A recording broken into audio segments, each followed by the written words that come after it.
The emergency beacon pulsed through the emptiness of space, its quantum signal rippling outward like stones tossed over a black pond.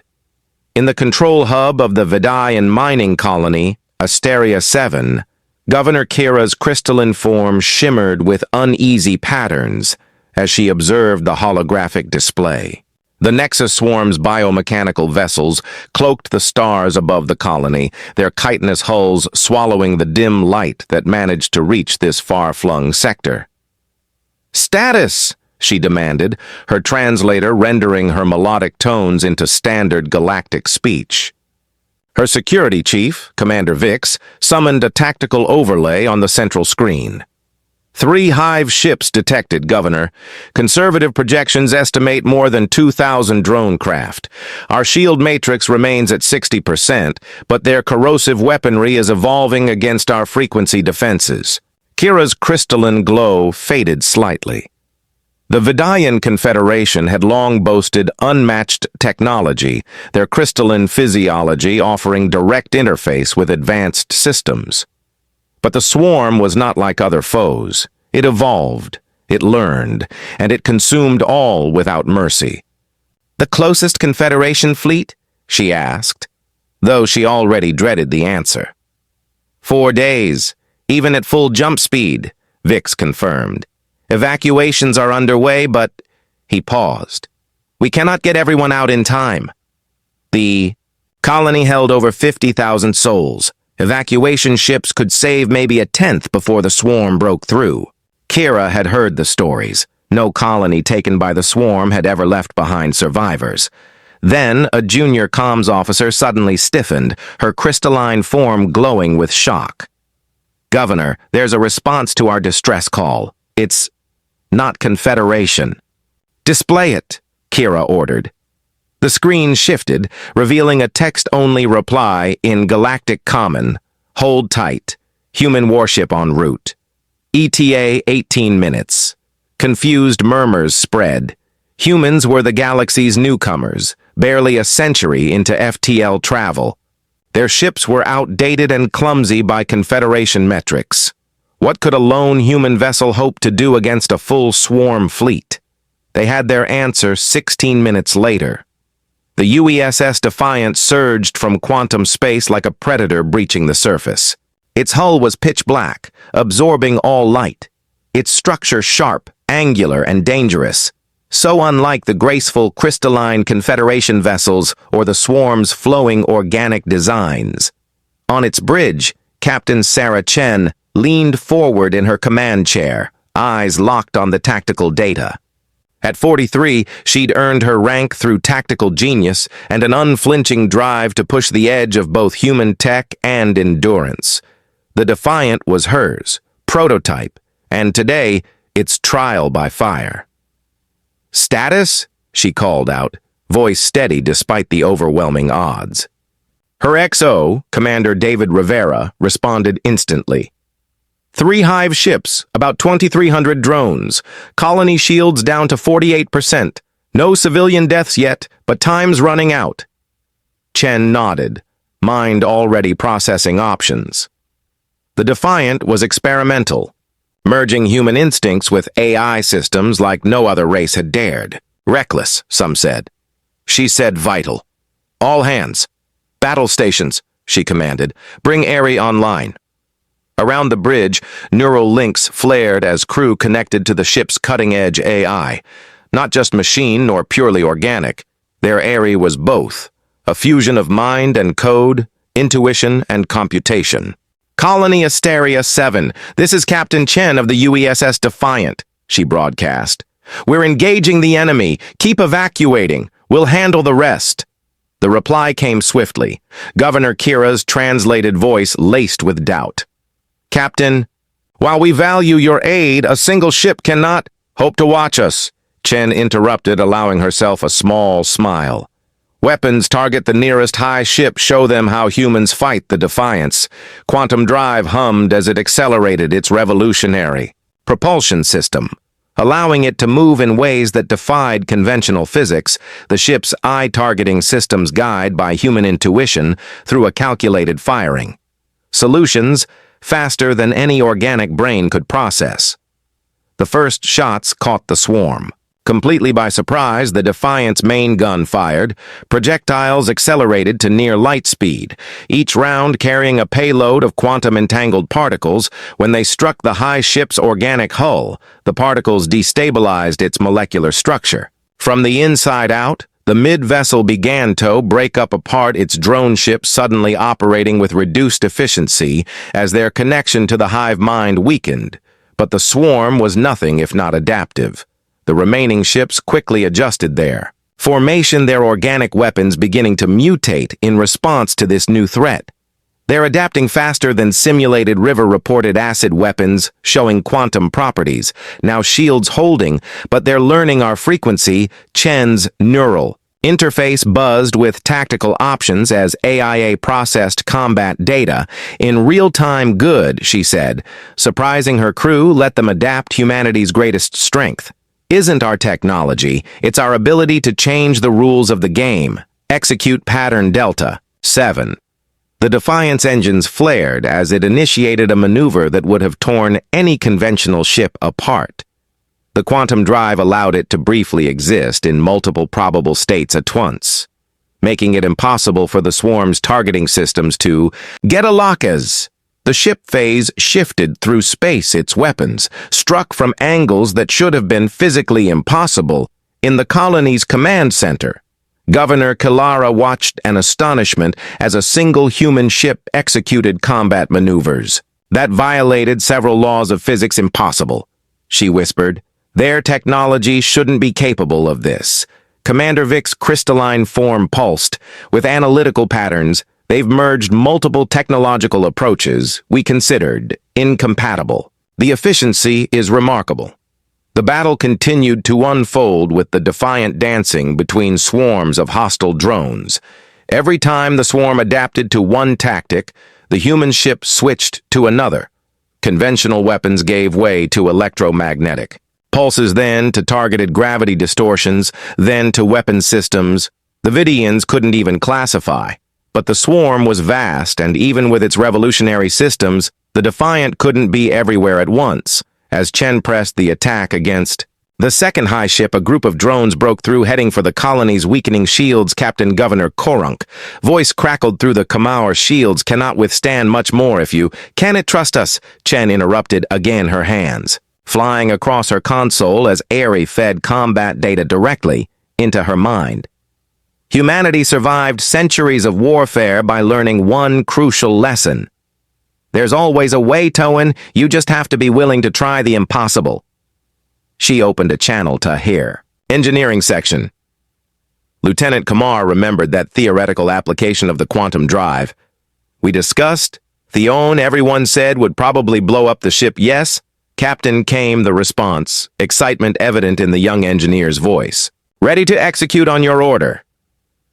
Chen smiled, her eyes fixed on the approaching swarm of hostile drones. Sometimes the best way to win isn't to be the strongest or the most advanced. Sometimes you just have to be crazy enough to try what no one else would dare. She took a deep breath, her mind already calculating the risks. All hands brace for Pattern Omega. Let's show the galaxy why you should never underestimate human ingenuity.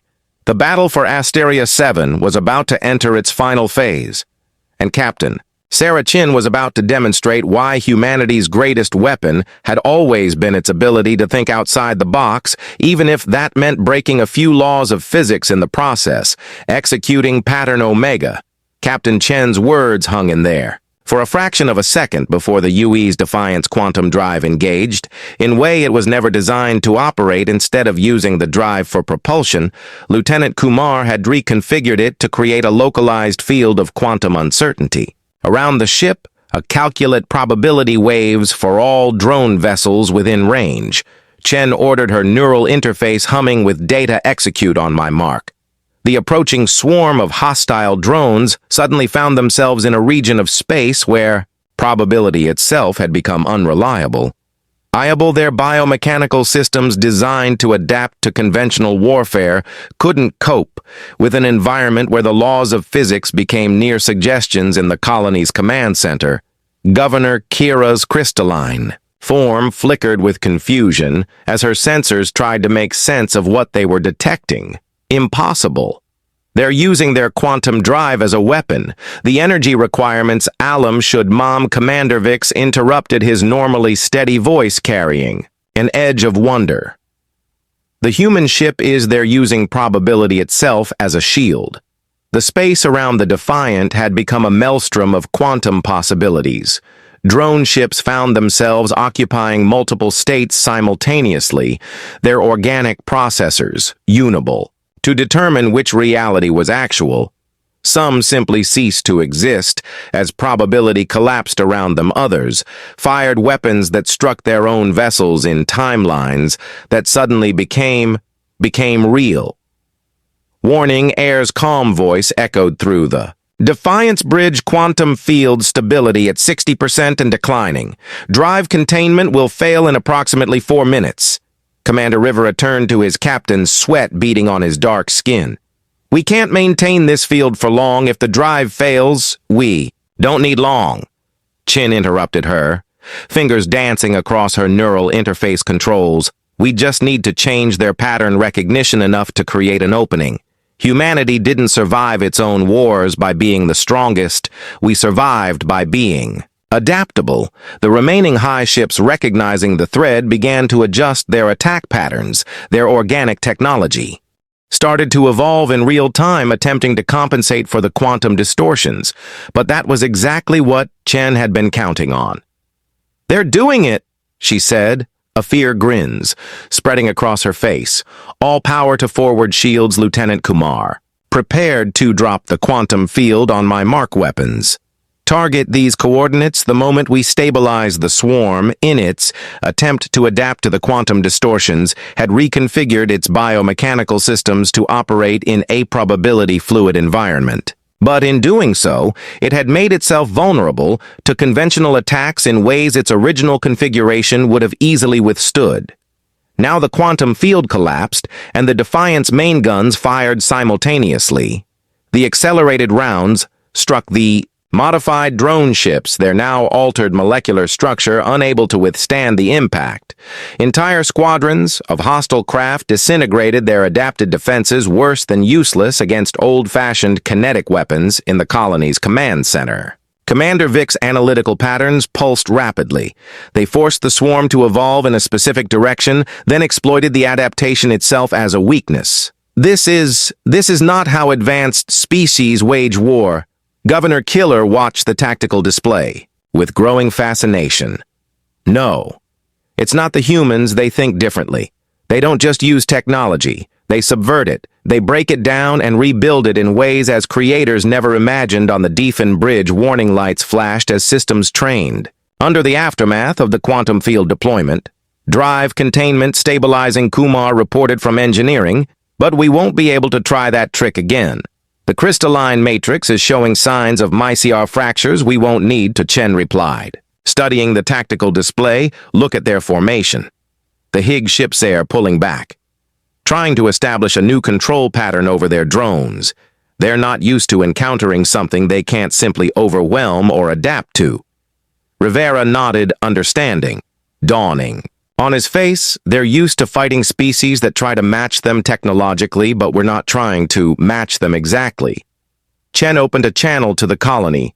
Governor Kara, I need access to your mining operations, industrial fabricators. We're about to show the swarm, another human specialty improvised weapons. The governor response carried a mix of confusion and intrigue. Our fabricators. They're designed for processing crystalline or not.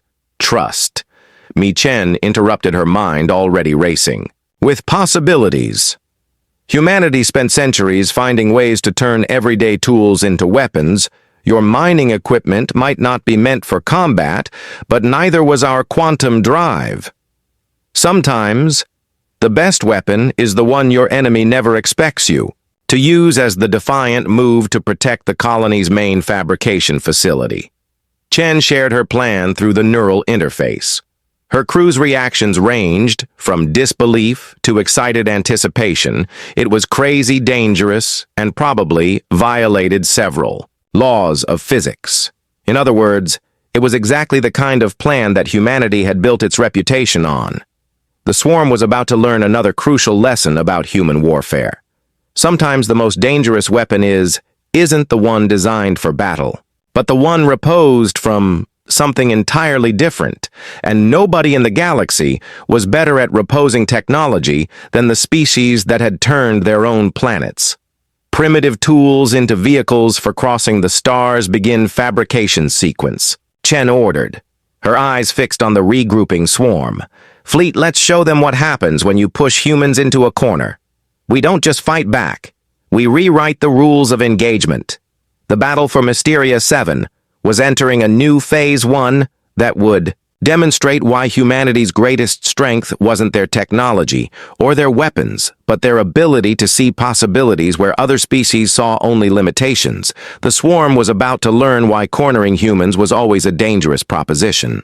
Because that's when they became most creative, and as Captain Sarah Chin was about to prove creativity and warfare could be more devastating than any conventional weapon in the G Galaxy, the industrial fabricators of Asteria 7 hummed with activity. Their crystalline matrices reprogrammed to serve a purpose far removed from their original mining functions. Captain Chen stood before the main control interface, her neural link to AIA processing calculations faster than any organic brain could. Manage alone, the Vidians designed these fabricators to process crystalline ore at the molecular level, she explained to Governor Kalara, whose form shifted between patterns of fascination and concern. But with some modifications, we can use that same principle to create something the swarm won't expect. What exactly are you fabricating? Captain Kalara asked, watching as the machines produced what appeared to be thousands of small crystalline spheres, each no larger than a human fist. Chen picked up one of the completed spheres, its surface, catching the light with an almost liquid shimmer. We're taking advantage of your civilization's expertise in crystalline technology and combining it with an old human mining technique called fracking she. Smiled though, making some creative adjustments in orbit above the colony, the swarm had reorganized its forces. The remaining high ship coordinated its drones in new patterns, their biomechanical systems having evolved past their vulnerability to quantum distortions. They were learning, adapting, becoming stronger with each passing moment. Captain Commander, Rivera's voice came through Chen's Neuralink swarm. Forces are moving into attack position. Whatever you're planning, we need it soon, Chen. Place the crystal sphere back among its thousands of identical siblings.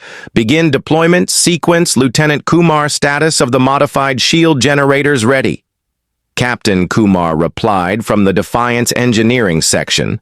Though I still think, this is completely insane, noted. Lieutenant Chen's smile widened. But insanity is humanity's specialty. Begin Phase 1. The Defiance cargo of Olds opened, releasing clouds of the crystalline spheres into space. They spread out in a seemingly random pattern, their surfaces reflecting the light of distant stars to the swarm's biosensors. They appeared as little more than debris. Mining waste scattered as a primitive attempt at obstruction. Governor Kalara watched the tactical display with growing concern. Captain, the swarm vessels are advancing through the field of crystals. They're not even attempting to avoid them. Perfect, Chen replied. They're doing exactly what I expected. Species that rely on continuous adaptation often forget one crucial detail sometimes. The simplest solutions are the most effective. She opened a channel to her ship. All hands brace for Phase 2. Kumar, initiate the resonance pulse on my mark. The swarm pressed forward, its drones moving through the cloud of crystals with singular purpose. Their adaptive shields easily deflected the occasional impact from the small spheres, their biological processors dismissing them as inconsequential. That was their first mistake. Mark the Defiance modified Y shield generators pulsed, emitting a precisely calibrated frequency that rippled through space. The crystalline spheres engineered to amplify and redirect this specific wavelength began to resonate in harmony. What happened next defied the swarm's considerable experience in combat. Each sphere became a focal point for destructive harmonics, creating a web of intersecting energy waves that shattered molecular bonds. The swarm's biomechanical ships, their structures now caught in a three-dimensional grid of resonating crystals, began to break. Apart from the inside, the crystals, Kara breathed her form, bright with sudden understanding. You've turned our mining technology into a weapon that attacks at the molecular level. Chen nodded. Humanity learned early in its history that victory doesn't always go to the strongest or most advanced. Sometimes it goes to whoever thinks of using their tools in ways nobody else imagined. But the swarm, true to its nature, was already adapting. The surviving drones began to modify their whole frequencies. Attempting to counter the resonance effect, the high ship directed its forces to create safe corridors through the crystal field. Its biological processors, working furiously to solve this new threat, they're adapting faster than predicted, River reported. Crystal resonance, effectiveness, dropping to 60%, 40% as expected. Chen replied, her calm demeanor unchanged, which is why this isn't our only trick. Begin Phase 3, the remaining crystals, their resonance now ineffective against the adapted swarm vessels, suddenly began to change. The molecular restructuring technology borrowed from the mining fabricators had one final surprise programmed into it.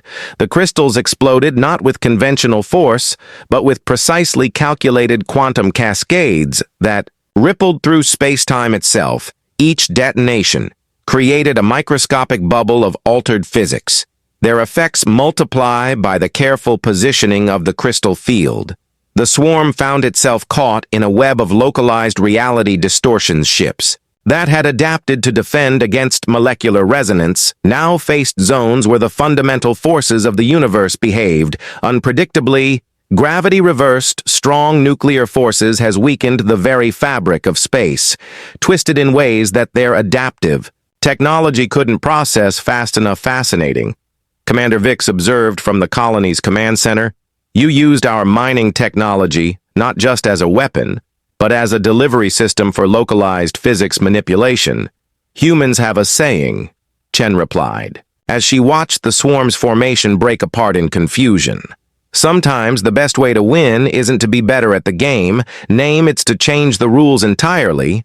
But even as the swarm reeled from this unprecedented attack, the HG ship was preparing. Its counterstroke, its massive form began to pulse with energy, its biological systems reconfiguring in ways that even AR's predictive algorithms couldn't anticipate. Captain River's voice carried a note of urgent warning. The HI ship, it's doing something we've never seen before. Energy readings are off the charts. Chen's expression hardened as she studied the tactical data flooding through her neural interface. The swarm had been pushed to its limit, and now it was about to reveal why it had earned its reputation as one of the most feared forces in the galaxy. All hands battle stations. She ordered Governor Kalara, raise your colony shields to maximum.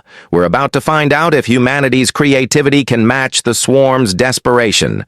The final phase of the battle was about to begin, and with it would come the ultimate test of humanity's greatest strength, the ability to face the impossible and find a way through. As the hive ship prepared its devastating response, Captain Sarah Chen and her crew stood ready to prove why humanity had survived countless wars that should have destroyed them. Sometimes the most dangerous opponent isn't the strongest or most advanced, it's the one who refuses to accept defeat as an option. The high shift transformation was unlike anything humanity had encountered in its relatively brief time among the star sites. Biomechanical structure flowered open like a deadly lotus, revealing layers of organic weaponry that pulsed. With otherworldly energy, the surviving drone ships began to merge with their parent vessel, each connection adding toits. Growing power on the Defiance Bridge. Captain Chen watched through both her physical eyes and AI as sensor feeds as the enemy evolved into something that defied conventional analysis. The swarm isn't just adapting anymore, River reported, his voice tight. They're completely restructuring their entire combat doctrine. Ari is giving us a 98% probability that this is some kind of last resort protocol makes sense, Chen replied, her mind racing through. Tactical possibilities. We've forced them so far out of their comfort zone that they're rewriting their own rules. That's usually humanity's trick. She allowed herself a grim smile. Let's show them why that's dangerous. The transformed hive ship now resembled a massive crystalline spider, its limbs crackling with energy that bent light around it when it spoke. It broadcast on all frequencies, its message translated into perfect galactic. Common your species is a men ali UAC, key the biological. Perfection of DGH swarm. Your technology is primitive. Your method ISD-PHI PREDICT on UYLB. Studied, understood, and eliminate. Ed Charming Chin muttered then louder. Lieutenant Kumar status of the quantum drive, veerly holding together, Captain Kumar. Reported from engineering, the crystalline matrix is showing signs of complete breakdown. One more major stress and we'll lose it entirely. Chen nodded as if this was exactly what she wanted to hear. Governor Kara, I need one more thing from your mining operation. Do you have any antimatter storage facilities? The governor's response was immediate and alarmed, Captain. You cannot be suggesting our antimatter store is for powering the deep core mining operations. The containment fields are industrial, grade not meant for perfect. Chen interrupted. That's exactly what I need. Commander Rivera, plot me a course that will take use through the colony's main mining shaft. Maximum precision required. Rivera's eyes widened as he saw the plan forming in there. Shared tactical display, Captain. That's insane impossible, guaranteed to get us all killed. Chen's smile was fierce now. Exactly. That's why it's going to work. Humanity didn't become a spacefaring species by playing it safe. The transformed hive ship launched its attack-firing beams of energy that seemed to ignore the laws of physics where they struck matter, simply ceased to exist, erased from reality itself. The defiant shields, already strained from their earlier battles, began to fail under this impossible assault. All hands. Chen broadcast. Throughout her ship, what we're about to do violates about a dozen laws of physics and probably several international treaties. But humanity has a proud tradition of doing the impossible when our backs are against the wall. Lieutenant Kumar, initiate protocol, Alaga. Black Kumar's voice was steady, despite the insanity of what they were about to attempt. Protocol. Omega. Black initiated quantum drive. Matrix reconfigured for total conversion. It's been an honor. Captain, the defiant dove towards the colony, its maneuvering thrusters firing with surgical precision as it aligned itself with the massive mining shaft. The high ship followed its new form, allowing it to predict and counter any normal evasive pattern. But humanity had long since abandoned normal. Governor Chen called out, on my mark. I need you to drop your container fields around the antimatter storage, all of them simultaneously. Captain Kira's voice was almost pleading. The resulting reaction would trust us. Chen interrupted one final time. Humanity's greatest weapon isn't our technology or our determination. It's our willingness to do what every other species considers impossible. The Defiant plunged into the mining shaft, its hull scraping against crystalline walls as it threaded Ed, an impossible needle behind. Yet the transformed hive ship followed its massive form, barely fitting into the shaft as it pursued its prey. Now several things happened in the space of a few heartbeats. The antimatter containment fields dropped, releasing their deadly cargo into the shaft. The Defiant's failing quantum drive initiated its final sequence, its crystalline matrix shattering in a carefully calculated pattern. The laws of physics took a moment to realize what humanity had just done, and then everything went white. The combination of free antimatter, a detonating quantum drive, and the enclosed space of the mining shaft created what later Vidian scientists would call a localized reality inversion. The high ship, caught in the effect, found itself trying to exist in a space where the fundamental forces of the universe had been temporarily rewritten by human insanity for a being that relied on adapting to natural laws. Suddenly finding those laws turned inside out was fatal. The Defiant, its quantum drive, sacrificed in the attack shot out of the other end of the mining shaft on pure momentum, its conventional engines firing desperately to stabilize its trajectory behind it. The mining shaft collapsed as reality reasserted itself, taking with it the remains of the most advanced swarm vessel ever encountered in the colony's command center. There was total silence as the sensors tried to make sense of what had just happened. Governor Kira's crystalline form flickered between patterns of disbelief and awe. You deliberately created a space where physics itself broke down. She finally managed. No species has ever. We never even considered that's humanity's secret. Chen replied, her voice tired but proud as. The Defiant limped back to the colony. We don't live within the rules. We see them as challenges to overcome. Sometimes that means breaking them entirely. Their remaining swarm drones cut off from their high ship began to drift aimlessly in space. Without their central intelligence, they were nothing more than hollow shells, a testament to the price of underestimating humanity's capacity for creative destruction. For the record, River is said, as emergency repair, crews swarmed through the Defiant. That was the crazy easiest thing I've ever seen, and I've served with you for 5 years. Chen smiled, watching as Vidian ships began to secure the area. Then you'll love what I'm planning for our next mission. Humanity's got a lot more impossible tricks to show the galaxy, because that was the truth about humans in space. They weren't the strongest, the most advanced, or the most numerous, but they were without doubt the species most willing to look at the impossible and say, watch this and that. More than any weapon or technology was what made humanity a force to be reckoned with in the Galaxione, week after the Battle of Area 7. The Vidian High Council chamber was filled with representatives from a dozen spacing species, their forms crystalline energy, based and biological, all focused on the holographic display. Showing the battle's final moments, Captain Sarah Chen stood before them, her dress uniform pristine, despite her ship's extensive repairs still underway in the colony shipyards. The recording ended with the flash of the reality inversion, and for a moment, the chamber was silent.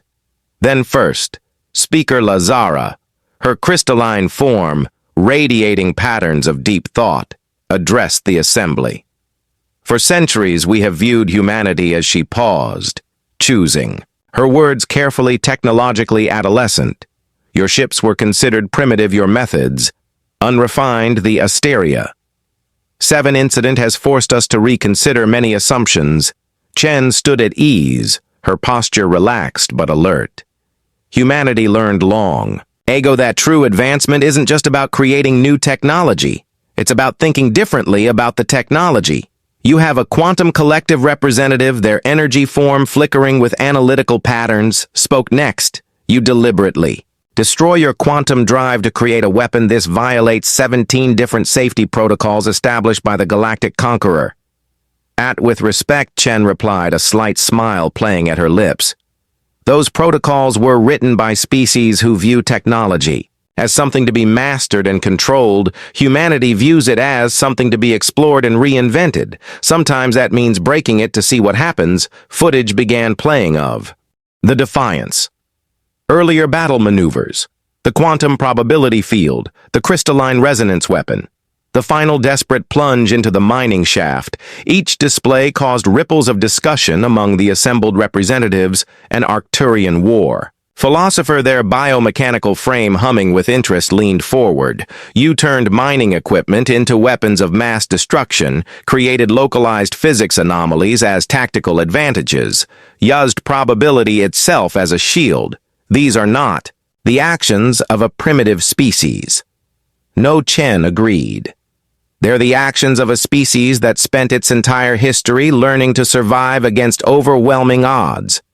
We may not have the most advanced technology, but we understand something that many older species have forgotten. The most powerful weapon isn't the one you have, it's the own you create when you have nothing else left. Governor Kalara, now promoted to sector administrator after her role in the battle, stepped forward. The swarm has been a threat to civilized space for generations. They adapt to every weapon counter, every strategy. Yet a single human ship using improvised tactics and repurposed mining equipment managed to destroy their most advanced high ship, because we didn't try. To beat them at their own game, Chen explained the swarm adapts to patterns it can recognize, so we gave it something it couldn't possibly predict: human chaos theory and practice. The chamber erupted in overlapping discussions, various species debating. The implications of what they'd witnessed first, Speaker Lazora raised her crystalline appendage for silence. Captain Chin, humanity has demonstrated capabilities that concern many of us. Your species' willingness to ignore established protocols to weaponize civilian technology to break fundamental laws of physics. These are traditionally signs of a dangerous race. Chen's expression remained calm, with respect. First Speaker, there's signs of a race that refuses to accept limitations. Humanity doesn't break rules for the sake of breaking them. We break them because sometimes the only way forward is to rewrite the book entirely. She gestured to the holographic display, now showing the aftermath of the battle. The swarm attacked a civilian colony. We'd a choice: follow established protocols and watch 50,000 people die, or tree something crazy and give them a chance to live. Humanity will always choose the second option, the quantum collective representative energy form. Holst, with reluctant admiration. Your methods are unconventional, but their salts are undeniable. The swarm has never suffered such a decisive defeat, which is why First Speaker Lazora announced the Vidian Confederation is formally proposing a military alliance with her. We offer our advanced technology in exchange for humanity's unique perspective on its application. A murmur ran through the chamber. Such an alliance was unprecedented. The Vidians were known for their technological superiority and reluctance to share it. Chen smiled.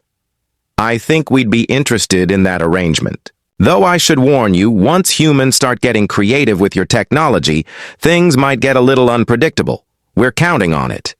Killer has said, the galaxy is changing. The old ways of thinking are no longer sufficient. Perhaps it's time for all of us to learn how to think a little more human. As the chamber debated the details of the proposed alliance, Chen's neural link buzzed with a message from Earth Command. The Defiance sensors had detected unusual activity in the China sector, possibly another swarm incursion. First, Speaker Chen said, I look forward to discussing this alliance in detail, but right now there's another colony that might need humanity's brand of impossible solutions. Lara's crystalline form flickered with, what? Might have been, amusement. Go, Captain. Show the galaxy what humanity can do. We'll have the paperwork ready when you return. As Chen left the chamber, she could hear the continued discussions behind her species that had looked down on humanity for decades, now debating how to harness the chaos that humans brought to the galaxy. It was.